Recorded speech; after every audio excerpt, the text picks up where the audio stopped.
प्राणायामाने श्वासोच्छवासाला शिस्त लावल्यानंतर इंद्रियावर विजय मिळवण्याच्या मार्गाने साधकाला वाटचाल करावी लागते। हे काम फार कठीण आहे। खडीसाखरेच्या खड्यातील गोडी काढून खडीसाखरेला हिऱ्याचे मोल आणून देण्याइतके हे कठीण आहे। अष्टांग योग साधनेत या इंद्रिय विजयाच्या बाबतीत अनेक लोक हार खाऊन परत फिरले आहेत। इंद्रिय विजयाच्या प्रयत्नात बुद्धीच्या हातात वैराग्यरूपी काठी दिली तर हाही मार्ग कठीण नाही। आपली पंचेंद्रिय आपापल्या विषयाबद्दल विरक्त करणे, कोणतेही विषय समोर आले तरी त्याकडे त्रयस्थासारखे उदासीनतेने पाहणे आणि केवळ आत्मानंद हाच आनंद आहे अशी सर्व इंद्रियांची वृत्ती स्थिर होणे याला शास्त्रीय भाषेत प्रत्याहार म्हणजेच इंद्रियावर विजय मिळवणे असे म्हणतात।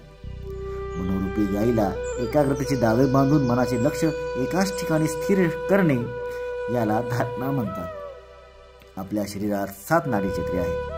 त्यातील कोणत्याही एका चक्रावर मन स्थिर केले असता शरीर रोगमुक्त आणि आरोग्य संपन्न होते।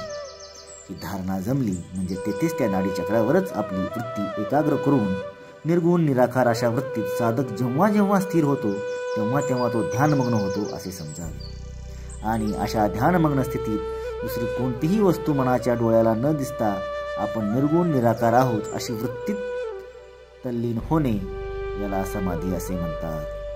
यम, नियम, आसन, प्राणायाम, प्रत्याहार, धारणा, ध्यान आणि समाधी या 8 मार्गांनी क्रमाक्रमाने साधकाचा होणारा प्रवास हा अष्टांग योग होय। श्रीराम समर्थ।